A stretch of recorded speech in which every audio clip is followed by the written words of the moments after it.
शिवसेनेचे नेते आणि माजी आमदार रवींद्र धंगेकर आपल्याबरोबर आहेत. पुणे पोर्शे कार अपघात प्रकरणामध्ये तुम्ही ज्यावेळेस ही घटना घडली त्यावेळेस वारंवार आवाज उठवलेला होता. या प्रकरणामधला जो अल्पवयीन आरोपी होता त्याच्या वडिलांना विशाल अग्रवालला जामीन मिळाला आणि एक व्हिडिओ जो आहे तो सध्या सोशल मीडियावरती व्हायरल होतो की ते सेलिब्रेशन करतायत. या व्हिडिओकडे पाहिल्यानंतर काय वाटलं? नाही, याच्यामध्ये आपण बघितलं असेल की दोन निष्पाप मुलं मृत्युमुखी पडली, त्यांची कुटुंब उद्ध्वस्त झाली आणि ही जसं काय सीमा रेषेवर जाऊन काहीतरी देशाचं संरक्षण केलं अशा थाटामाटात त्या महिला ज्या पद्धतीने नाचतात, ते पुरुष नाचतात, तो नाचतो, मुंबई से आया मेरा दोस्त, इतका संतापजनक हा विषय आहे की ह्या शंड लोकांच्या पुण्यामध्ये मी राहतो का अशी परिस्थिती निर्माण झाली. का लोक यांना बोलत नाही, का यांच्या लोक येत नाही? एकटं रवी धंगेकर काय करू शकत नाही आणि एक पोलीस खातं बी काय करू शकत? पब्लिकने रस्त्यावर आलं पाहिजे, पब्लिकने जाब विचारला पाहिजे, पब्लिकने हे सगळं केलं पाहिजे. पब्लिक का शांत आहे, का हे पब्लिक का करत नाही? आज आपण बघितलं तर परत पबचा पेव सुटला आहे, परत ती गर्द मिळती, परत अंमली पदार्थ मिळतात. ह्याला कोण जबाबदार आहे? आज मागच्या आठवड्यात तुम्ही बघितलं असेल ते शिल्पा शेट्टींचा कुठला पब आहे, मला आता ते माहीत बी नाही. त्याची एक कॅसेट आली, लहान लहान मुलं नाचत आहेत आणि मग जमावबंदी अधिकारी काय करतात? हा सगळा प्रश्न आता मला पडला आणि सगळ्यांनाच पडलेला आहे. बरं, मधल्या काळामध्ये मी ह्या प्रकरण बोलवतो, मग लोक म्हणते धंगेकरने पैसे घेतले, मॅनेज झाला, कुणी काय चर्चा केल्या, कोण काय बोलतंय. मग आज ते का बोलत नाहीत? आज मी रस्त्यावर आहे पण मी बोलतोय, आज ती लोक का बोलत नाहीत? मग ही बोलत नाही तर मग ही का अशी वागतात? आता ह्यामध्ये एक संतापजनक लाट, ह्या लोकांना पोलिसांनी कठोर कारवाई केली पाहिजे. अजूनही कायद्याचा धाक राहिलेला नाही. मागच्या प्रकरणामध्ये आपण बघितलं असेल, खरातांच्या प्रकरणामध्ये कायद्याचा धाक काहीतरी वाक्य बोलत होतो, पोलिसांनी त्याची धिंड काढली. ह्यांची धिंड काढायची वेळ आली, ह्यांना अजून कायद्याची अग्रवालची धिंड काढली पण भीती नाही राहिली कायद्याची. बरं, हे काय सज्जन आहेत का? हे अनेक लोकांची जमिनी हडप केल्यात, अनेक लोकांचे खून पाडलेत, अनेक लोकांना ह्यांनी त्रास दिलाय, त्यांच्या अनेक तक्रारी का बोलत नाहीत? ही कोण खरेदी सरकारी अधिकारी का खरेदी होतो यांच्या पुढं? का बोलत नाही? हा प्रश्न सर्वसामान्य. काय तुमची मागणी काय की पोर्शे कार अपघात प्रकरणामध्ये रवींद्र धंगेकर सातत्यानं आवाज उठवत होते, आता जो विशाल अग्रवालांचा जो व्हिडिओ व्हायरल झालाय, काय कारवाई व्हावी त्याच्यावरती? ह्याचा पहिली गोष्ट ह्याच्यामध्ये ह्याचा माज दिसतोय आणि नुसताच माज नाही तर ह्याच्या आजूबाजूला ह्याचं कुटुंब ज्या पद्धतीने ते ज्या पद्धतीने आनंद उत्सव साजरा करतात, तो किती संतापजनक आहे. मी पुण्यात राहतो, मला आता असं वाटायला लागलं मी नक्की पुण्यात राहतोय का? ही परिस्थिती आज छत्रपतींचा शिवरायांचा पुणे आहे, महाराष्ट्र शिवरायांचा आहे आणि अशा राज्यामध्ये आम्ही सगळी लोक शांत आहे, गप्प बसतोय, काय बोलत नाही. कोण बोलत नाही? बोललं पाहिजे ना कोणीतरी.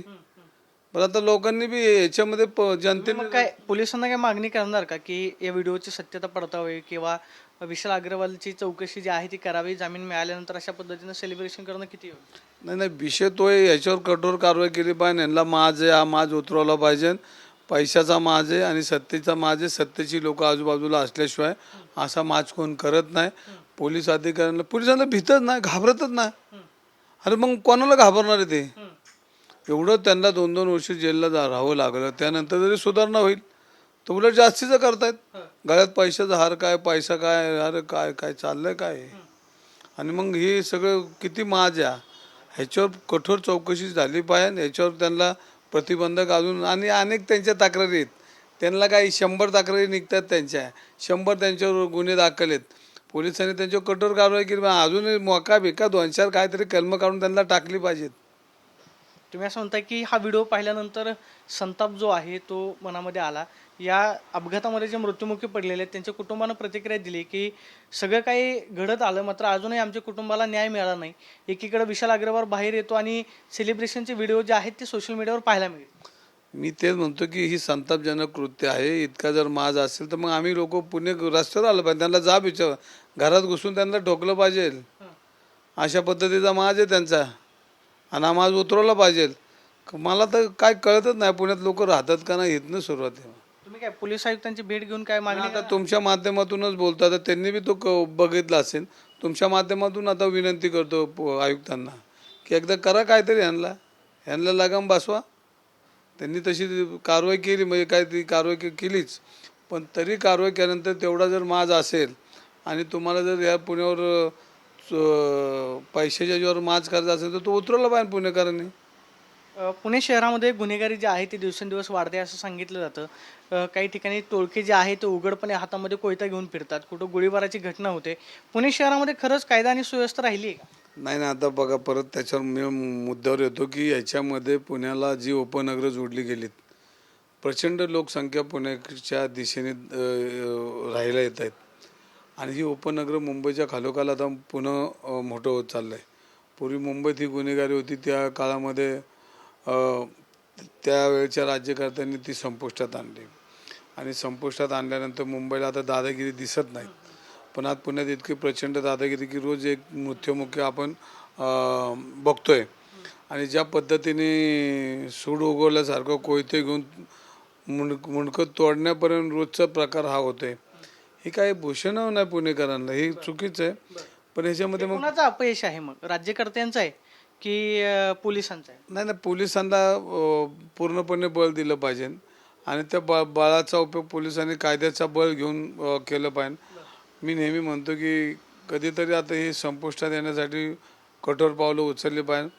पण माझ्या दृष्टीने काय गुन्हेगार हे नेत्यांच्या आजूबाजूला वावरतात, त्यामुळं त्यांना काय हात पोचत नाही का पोलिसांचे, हा प्रश्न माझ्यासारख्या कार्यकर्त्याला पडतो. कारण शेवटी जर पोलिसच काय करत नसतील, त्यांचेच हात बांधलेले असतील, तर पोलीस तरी काय करणार. आता जर गुन्हेगार जर नेत्यांच्या आजूबाजूला फिरत असतील तर पोलिसांना बी मर्यादा आहेत ना. रस्त्यावर उतरून जा विचारणार का मग पोलिसांना? आणि विशाल अग्रवालचा जो व्हिडिओ व्हायरल झाला ना, आता किती पुणेकरांमध्ये रक्त आहे का नाही, आता तेच मला शोधलं पाहिजे. सगळ्यांनी उठलं पाहिजे, सगळ्यांनी आलं पाहिजे, विचारलं पाहिजे.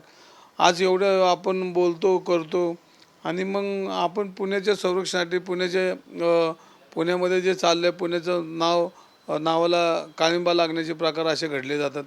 पुणेकरांनी आलं पाहिजे बाहेर. शेवटी आता मी माझा संसार, माझा परपंच, माझं तेच, आणि मग मी लोकशाहीला राहतो, ह्याचं भानच विसरले सगळे.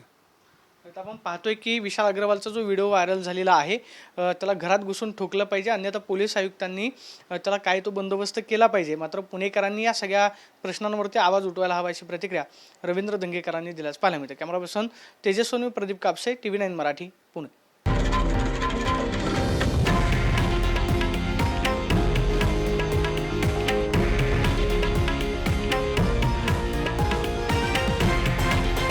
हे आहे देशातील नंबर 1 न्यूज नेटवर्क आणि आपण पाहत आहात TV9 मराठी, एकमेव.